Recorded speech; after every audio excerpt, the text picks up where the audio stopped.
Allah Allah. Kamboçya nasıl böyle bir adası olur ya?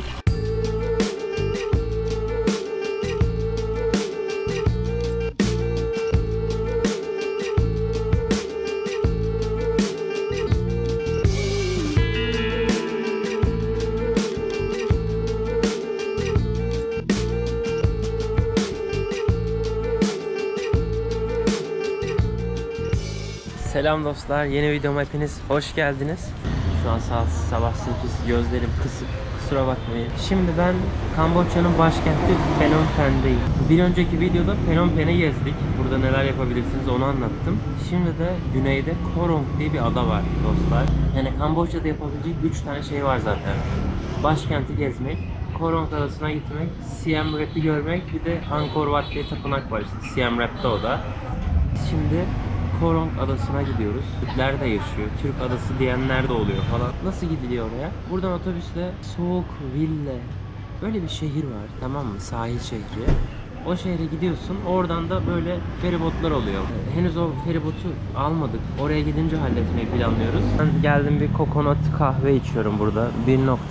1 dolar 25 cent gibi bir şey. Vietnam'dan bir tık pahalı. Çünkü dolar falan kullanıyorlar. Garip bir ekonomisi var buranın. Dostlar, Koh Rong adasında hostel bakıyoruz. Bak, fiyatlar 2 dolardan başlıyor. Hem de deniz kenarında. Bir ara verdik. Bu otobüs bu arada tam böyle 3-3,5 saat falan sürüyor.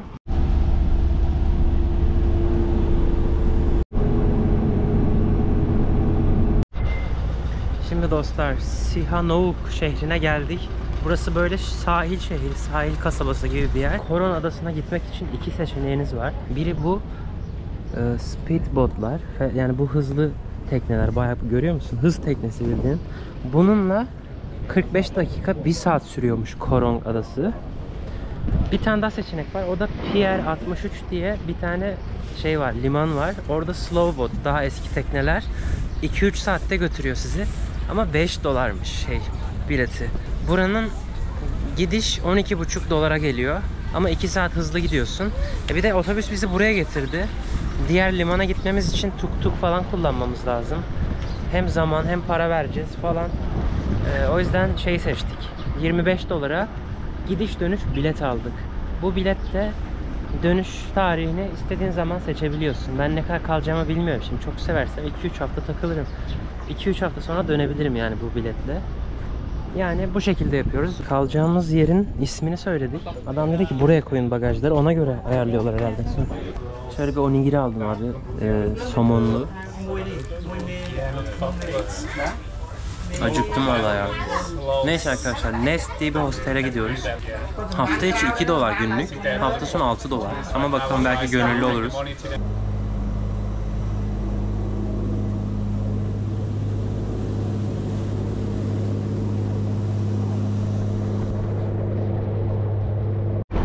Dostlar, burası küçük olan ada. 2 tane Koh Rong adası var. Biri Koh Rong San Loem, diğeri direkt Koh Rong adası. İlk başta buraya uğruyorlar insanlar. Sonra buradan tekneyle büyük adaya geçiyorlar. Ama biz direkt büyük adaya gidip kalmak istiyoruz. Belki buraya tekneyle geçip bir şeyler ayarlayabiliriz, bilmiyorum.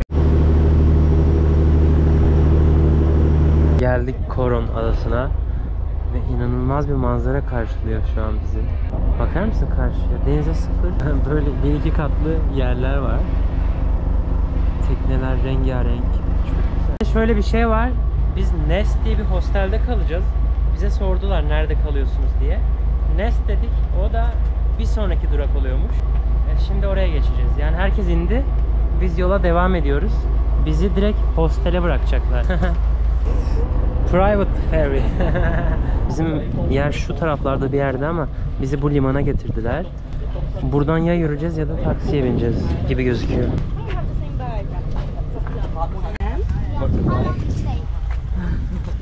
For 4 days. For 4 or 5 days. Oh, I take the one day the free carpool around island, the motor one day $10. A free carpool. Kafu? What is this kafu? What is that? The carpool. Kafu. Yeah. The motor rent. Motorbike rent. Yeah. Motorbike rent for $10 a day? Yeah, one day. Ah. The 5 day of one, the 4 day on 5. One day $10, $10, $10, $10. Ha. We will think about it, okay? Yeah. We will think about it. Sweet. $3 per person. Nah, but for $6 I can just rent the motorbike, you know? And then I have it 24 hours and then I can go all the Over way. here. Buradan hostele gitmek için kişi başı $3 istiyorlar. Let's see, that's the mail that I got from the hostel. And here it says 15 minutes, but the walk along the beach to us is very hot. So this awesome. makes it sounds like we can walk along the But beach. in rainy season, the tidal river can be a bit difficult. Oh, I was you're not all reading back. the whole message. Yani yürüyerek gidilmiyor sahilden. Çünkü yağmurlu hava. Bir tane nehir varmış denize akan. O burana falan geliyormuş. Şimdi $5 ikimiz gidiyoruz arkadaşlar taksiyle.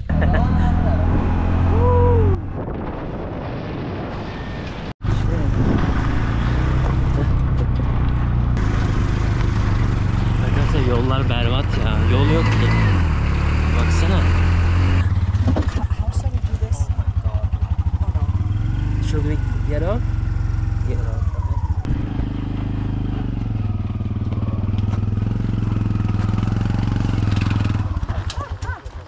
Abi ya tuktuğu yerinden kaldırdık ya. Baksana yollara. Walk 2 minutes, 3 minutes next club. Ah, okay. From here walking. Oğlum geldik, ağaçlar devriliyor, yollar bozuk. That tree, yo. No, I'm not saying anything. That. Yeah. Yeah. Sırt çantamda tıraş makinesi var.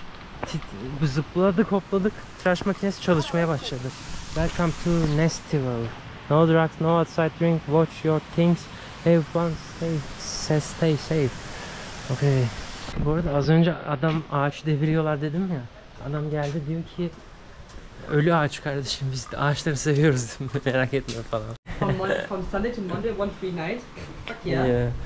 Oh my god. Şimdi dostlar böyle burada kilitli dolabımız var. Yataklar böyle, perdelerimiz var, ışığımız var. Çok güzel bir yermiş ya. Çok beğendim gerçekten. 2 tane tuvaleti, duşu var burada. Buranın yani hafta içi günlüğü $2, hafta sonu da $5 falan çıkıyor. Yani biz 4 günlük yaptık, $12. Yani günlüğü $3 geliyor. Bir de dedi ki kadın, pazartesi günü de kalmak isterseniz bedava. Free. Monday free. Yani bir günde bedava kalacağız yani. Ondan sonra maybe I can ask. Bak burada bir voleybol şeyi var. Çok iyi. Voleybol sahası var. Vay. Arkadaşlar nedir bu ya? Salıncaklara bak, hamaklara bak. Shit. Amazing. Oh, so can we use this kayak For rent. for rent? Yeah, you can rent them. Arkadaşlar ben buraya aşık oldum. Arkadaşlar burası tatlı su bu arada. Bir tane nehir akıyordu ya, bak şuradan bir nehir akıyor buraya. Hello. Buradaki kumu anlatamam ya. Yani görmeniz lazım. Bak şimdi. Bu nedir ya? Bakar mısın? Çok ilginç bir kum. Şurada tatlı su var. Yani Olimpos gibi aslında. Olimpos'ta da böyle arka tarafta tatlı su vardı Antalya'da. Buranın adı Nest dostlar. Yani Korongo gelirseniz tavsiye ederim. Nest Hostel. Şurada sahne kuruluyormuş falan. İşte cuma günleri karaoke günleri varmış falan. Bir sürü etkinlikleri var. Ama yani yüksek sezonda bot turları da oluyormuş. Yani buradan çıkıyorlar toplu bir şekilde. Bütün gün geziyorlar. Neyse şimdilik ben tadını çıkartacağım biraz. Birazcık video çekmem herhalde. Biraz alışayım buraya. Sonra size anlatacağım.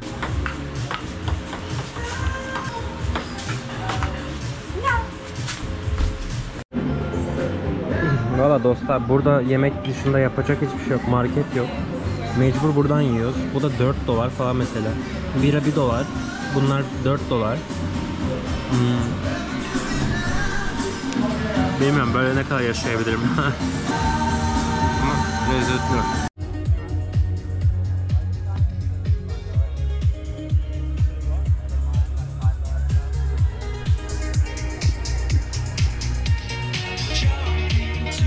Şurada da bir tane DJ var. Şu an bunu DJ çalıyor şurada. İnanılmaz ortam ya, şaka gibi. Allah Allah, Kamboçya nasıl böyle bir adası olur ya? Bu adayı takas edelim arkadaşlar. Gökçeada'yla Bozcaada'yı verelim. Bu adayı alalım, ne dersiniz? Vallahi Gökçeada, Bozcaada çöl bunun yanında. Vallahi ben Gökçeada'ya gittim kamp falan kurmak için. Çöldü yani, ağaç bile yok sahillerde. O yüzden arkadaşlar bence Gökçeada ve Bozcaada'yı verdik mi bunu alırız. İyiymiş ya bu. Bu ne ya?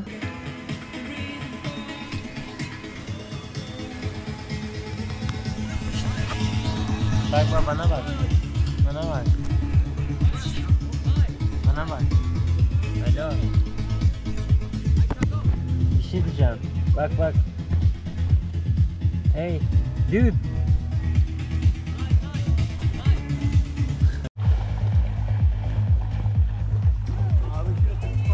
Oo, arkadaşlar inanılmaz bir renk var şu an. Şu bulutlar şaka gibi gözüküyor gözüme. Ama renk güneş gitti artık. Şuraya bak. Let me dream of you. When we kicked into stay, you never felt this way. No, I wanna fall in love. No, I wanna fall in love with you. Hosteldeki herkes diğer sahildeki Reggae Bar'a gittiler. Bizi de çağırıyorlar. Dedik, çok ısrar ettiler. Bir tek biz kaldık, baksana şu.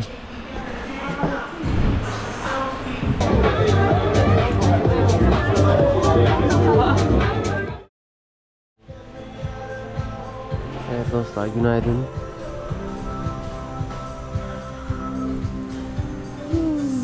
Bakın şu sahilin burasından dün gece de yürüdük zaten. 15 dakika yürüyorsun, yandaki bütün restoranlara, her şeye ulaşabiliyorsun. Süpermarket de varmış orada. Dün millet var ya, 10 kişi falan terliksiz yürüdü burayı. Kimse terlik ayakkabı falan giymiyor buralarda. Öyle. Orada birkaç Türk restoranı var, süpermarket var. Ve bakalım neler var. Çünkü burada dostlar yemek 4-5 dolardan başlıyor. Sürekli buradan yersem batacağım yani. Onu hissettim. O yüzden depolamaya gidiyorum. Vallahi cennet gibi bir yer arkadaşlar. Şurası deniz. Yukarıdan tatlı su akıyor denize. Ayrı küçük bir plaj. Bir sürü plaj var. Yani 15-20 tane vardır. Baksanıza her yerden tatlı su akıyor. Burası da meşhur. Bakın ilk bizim geldiğimiz ilk durağımız. Tekne bizi şu karşıdaki limana bırakacaktı da sonra bizi Nest'e götürdü. Bakın burada bir sürü restoranlar, kafeler var. Galiba Türk restoranı en sonunda.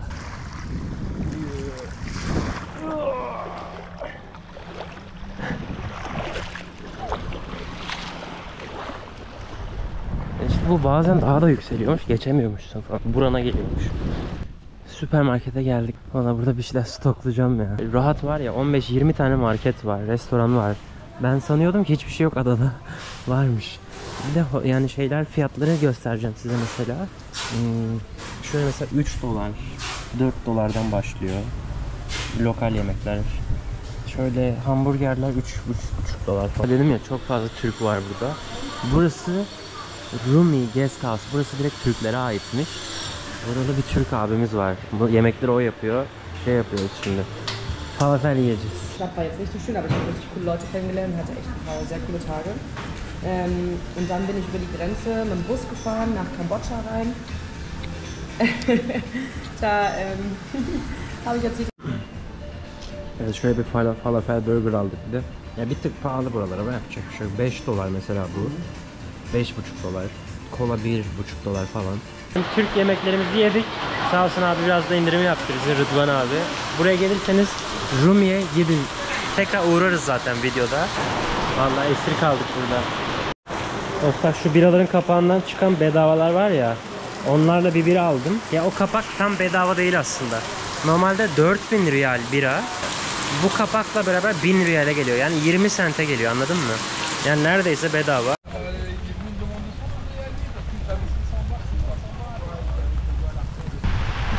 Bu ne oğlum? Ortalık yıkılıyor vallahi.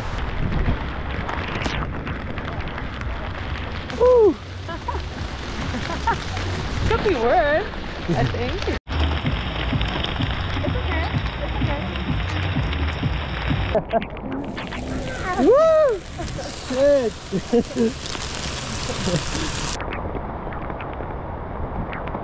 Nestival. Burası bu arada arkadaşlar Türklerle konuştum da adanın parti hosteliymiş. Yani adanın en ünlü parti hosteli. Bu adanın parti adası diye bilinmesinin nedeni burada yapılan festivaller. Bakın burada kart da geçiyor, yani adada kart falan geçiyor ama şey yok. ATM göremedim. Para nasıl çekiliyor bilmiyorum. Herhalde bir şehre gidip gelmek lazım. Aslına bakarsanız bayağı ilkel bir yer yani. Güzel mekanlar vesaire kurulmuş. Yani burada var ya, param olsa 1-2 ay yaşarım. Dostlar bir kahve aldım şuradan. Ya zaten herkeste fiyat aynı. 1 dolar 25 sent. Yok 1 dolar 25 sent gibi. Yani bu 45-50 lira falan yapıyor. Pahalı aslına bakarsan. Ama çok iyi. Bayağı kahve makineleri var ya. Ve ortam nasıl? İşte burası liman dostlar. Bunlar da balıkçı tekneleri. Hemen balıkçılar. Şurada da restoran var. Balık deniz ürünleri restoranı. Yani bunlar lokal insanlar bu arada. Lokaller de yaşıyor. Turistler de var. Adada ATM gibi bir şey yok para çekebileceğiniz. Ama başka bir yöntem var. Bu sırada bakın, yani burası şehir merkezi değil mi size? Bu sırada bir sürü para çekebileceğiniz noktalar var. Bak, cash out dolar diyor, görüyor musun? Bildiğin post makinesine kartını okutuyorsun. Ne bileyim 500 dolarlık mesela. %8 kesinti yapıyorlar. Ya size nakit veriyor adam. Mesela 100 dolar çektin. 100 dolarlık ödeme yaptın. Adam sana 92 dolar geri veriyor nakit olarak. Yani nakit her türlü elde edebiliyorsun burada. Birazcık tuzlu tabii ki. Ama paranız yoksa kartla çekim yapabiliyorsunuz. Karttaki parayı nakite çevirebilirsiniz. Bakın bu bira kapakları barlarda falan geçmiyor bu arada. Barda bu biraları satıyorlar ama kapakları kabul etmiyorlar. Hostelde harcayamıyorum kapakları. Sadece bu şehir merkezine yürüdüğümde alabiliyorum. Ben de ne yapıyorum? Böyle hostele dönerken kapaklarla 2 tane bira alıyorum. Böyle 2 tane bira içe gidiyorum yani. Zaman geçiriyorum. Hem ormanda yürüyorum, sahilde yürüyorum. Elimde biram. Böyle oldu yani. Bu rutin oldu. Selam dostlar. Bugün parti var burada. Her cumartesi günü parti oluyor bu Nest'te. Bakın şuradan, burada kalıyorsanız eğer veya partiye katılmak istiyorsanız şöyle bileklik alıyorsun. Sonra şöyle bir tişört veriyorlar sana festival için. Ve saat 4-4.30'a kadar bedava bira dağıttılar burada. Çok iyi değil mi abi? Festivale bak. Ve fıçı bira dağıttılar bedava. Şimdi buradan takım kaydı yaptırdık. 4-5 kişiyiz biz. Böyle renklerimiz var. Kırmızı, mor. 5 tane oyun var. O oyunlara katılacağız. Bakalım nasıl olacak. Merak ediyorum. Takımımızda 3 kız var. Ama böyle ip çekme yarışı falan da var. Göreceğiz yani. Şimdi bak, çuvalla birisi karşıya koşturuyor. Sonra buradan biri çuvalı alıp tekrar buraya gidiyor. Buradan biri çuvalı alıp tekrar buradan buraya gidiyor. Buradaki son kişi gelip burada bir birayı shot atıyor. İlk bitiren kazanıyor. Biz ilk vardık. Ben sonuncu değildim tabi. Ama bizim çocuk birayı döktü yerlere. İçmedi yani. O yüzden kaybettik. İkinci falan olduk.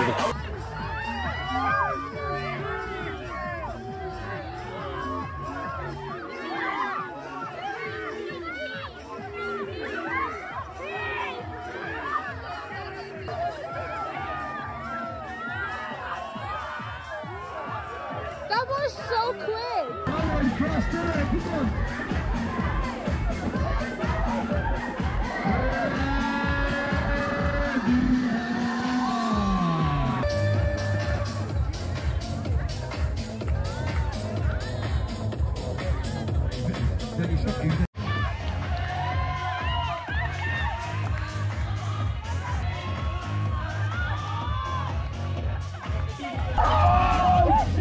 This is the quickest I've ever seen anyone do it. If you don't do it, it's wrong, bro. But don't let the team down.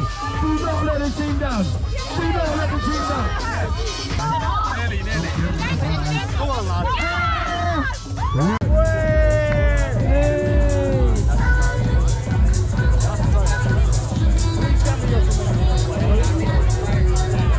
Biraz da içeride takılayım. Gelecek misin? Ama dostlar akşam işte şehir merkezine geldik. Bak şurada 5 dolara buradan istediğini seçip barbekü yaptırabiliyorsun. Yanında salata falan var. Çok iyi değil mi lan? 5 dolara kocaman balık seçebilirsin yani. İşte abi buradan seçiyorsun balığını. Kalamar da seçebilirsin. Adamlar tutmuş taze taze getirmiş. Bu masalarda takılıyorsun. Çok hoş valla. Çok hoşuma gitti sistem. 5 dolar nedir lan? İlk defa balık yiyeceğim yolda. 5 dolar ya. Var ya bu her akşam yenir bu ya. Ne kadar oluyor? Dostlar bakar mısınız balığa? Bu mercan. Yanında ekmek var. 2 dilim. Yanında yarım patates var. Şöyle bir işte domates, biber, patlıcan, bir kavun, bir şeyler var yani. Salatası var kocaman. Şöyle çili sosu var. Bayağı iyi.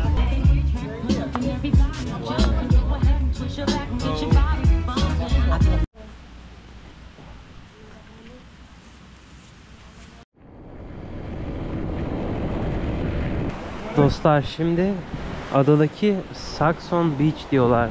Long Beach diyorlar. Royal Beach diyorlar. Hepsi karmış. Bakar mısın abi? Neredeyim ben? Hiçbir şey yok etrafta. Bunların hepsi boş. Oo, inanılmaz. Gerçekten inanılmaz. Size şurada bir drone uçurayım bakalım ne oluyor.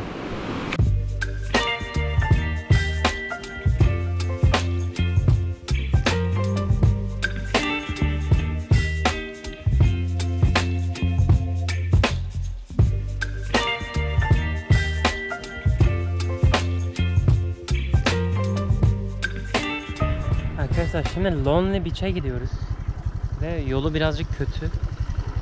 Can I give you the camera? Sometimes you can record. It's recording now. Okay, let's go. I let the guys go.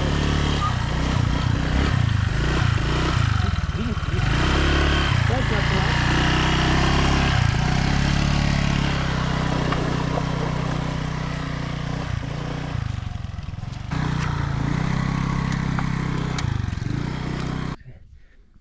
Arkadaşlar orada bir park alanı vardı. Ondan sonrası zaten tehlikeliydi. Biz tehlikeli yollara geçtik. Ama buradan sonra zaten motor sürmeyin diyorlar. Baksana yola. Buraya anca cross motor parklar. Lonely Beach böyle. Eğer ki yağmur yağarsa gerçekten tehlikeli. Yağmur yağdığı vakitler gelmeyin derim. Şu an mesela toprak kuru biraz. Yine de çok zorlandık ya. 10 kere falan indi motordan. Bakalım Lonely Beach, Lonely Beach. I didn't see any photo of Lonely Beach. Me neither. Yeah, it's a surprise for us. I have no idea what it looks like. I honestly don't think it is as beautiful as the last one. Really? I don't think so. But it is so far away from everything. So I thought, let's check out every corner of the island, you know? Yeah. Bak, cennet seni bekliyor diyor burada. Böyle yol üstünde bir sürü lokal evler var. İnsanlar burada elektriksiz yaşıyor arkadaşlar. Burada elektrik yok. Ormanın ortasında. Şehirden, insanlardan uzak. Ve ağaçlara bak ne kadar yüksek. İşte halis mulis orijinal dikilmemiş ağaçlar. Evet dostlar, burası Lonely Beach. Keşke hamamı getirseydim, unuttum ben. Koca koca kütükler devrilmiş, her yerde kokonatlar devrilmiş.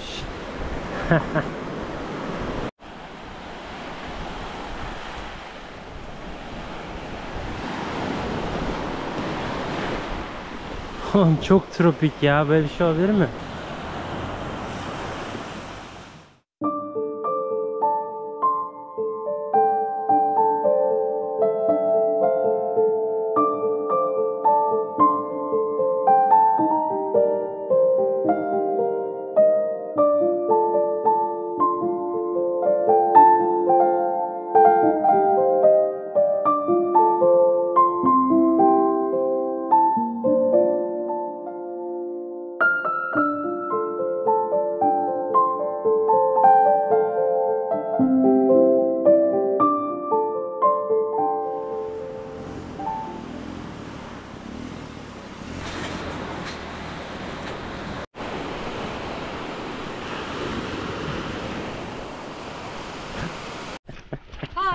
You lost your phone?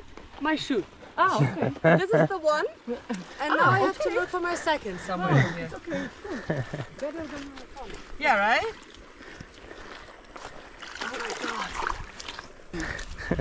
Scheiße. Ya şaka gibi arkadaşlar, motor saplandı. Sonra terlikleri suda kaldı, çamurda. Yemin ederim var ya, yarım metre falan aşağı iniyor şu çamur. Güzel, traktör bile geçemiyor işte. Adanın yolları hep böyle. Kaldık burada. Baby, you give me ice and fire. You're giving me wind and rain. You're some kind of... Evet dostlar, son durağımız olan Pagoda Beach'e geldik. Yani burada da bir sürü yan yana resortlar var. Yani aslında çok da pahalı değil yani, tatile gelmiş gibi düşünürseniz. 5-10 dolara yemekler, 3-4 dolara içecekler var. Millet burada yayılıyor. Kitap okuyorlar. Palmiyelerin altında. Oğlum bu ne lan? Ağaçta bir tane şöyle bir şeyler var ama anlamadım yani. Bilen varsa lütfen yorumlara yazsın. Çok ilginç. İlk defa gördüm. Neyse, burası Pagoda Beach. Burası son durağımız dostlar. Burada bir yüzelim. Yani gün batmadan geri döneceğiz. Motoru teslim edeceğiz. Şimdi adada konaklama ucuz. Evet. Ucuz abi. 100 liraya Türkiye'de konaklayamazsın. Burada denize sıfır bir yerde kalıyorsun. Sabah uyan, denize atla. Her gün parti, festival, insanlarla sosyalleş falan. Mükemmel fiyat. Ama etrafta hiçbir şey olmadığı için oradan yemek zorundasın. Ve yemekler 4 dolardan başlıyor. Böyle 1, 2, 3, 4 deyince küçük geliyor ama çarpı 34 yapıyoruz şu an. Şu anki kuru öyle bir şey. Çok yani 4 dolar. Düşün. 5 dolar de hatta yani. Güzel yemekler 5 dolar. 5 dolar sabah kahvaltıya verdin. 5 dolar akşam yemeğine verdin. 4 dolar da konaklamaya verdin. 14 dolar. Abicim sen hiç su mu içmiyorsun? Canın hiç mi kahve istemiyor? Aman bir yolda yürürken şu tatlıdan da yiyeyim demiyor musun? Günde 20, 25, 30, 50 gider. Hele bir bira içiyorsan yine gider. Böyle bir problemi var. Bu ada pahalı. Yemek konusunda pahalı. Fırın var. Mesela bir tane sandviç, içinde yumurta var. Ve pofuduk ekmek, bizim açma gibi. 2,5 dolar. 2,5 dolar ne demek? 90-100 lira. Sadece bir fırındaki bir poğaçamsı bir şey. Şehre gidiyorsun. Şehirde de lokaller biraz daha ucuza satıyor. Onlar da 2-3 dolar ortalama. Yok yani. Adamların menüsü dolar. Ve Kamboçya parası yazmıyor yani. Yazıyor 2 dolar, 3 dolar, 5 dolar. Ve dolar kabul ediyorlar. Yani bu benim kaldığım hostelde kalırsanız yapacağınız şey bu. Sürekli bu ormandan yürüyüp şehir merkezine gideceksiniz. İşte orada süpermarketler var, küçük bakkallar var. Her şeyleri var aslında. Hastane yok galiba. Bir tane özel bir hastane gibi bir şey gördüm. Valla bir yılan soksa hastaneye yetişemeyebilirsiniz burada.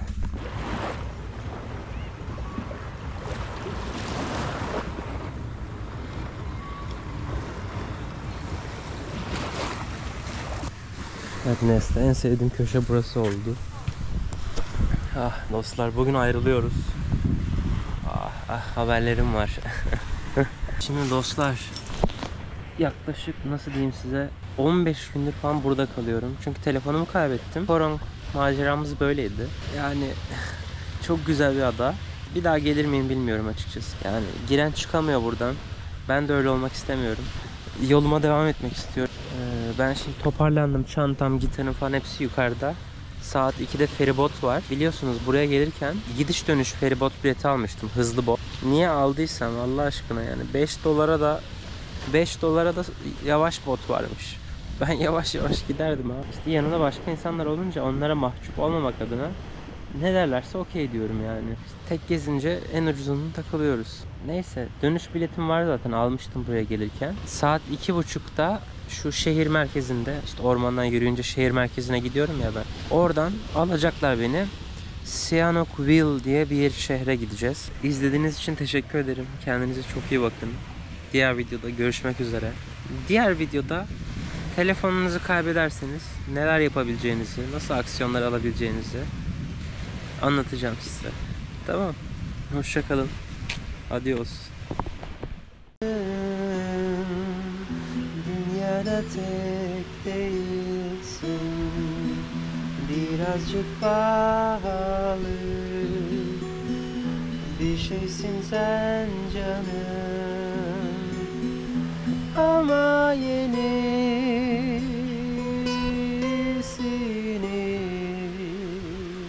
alacağım.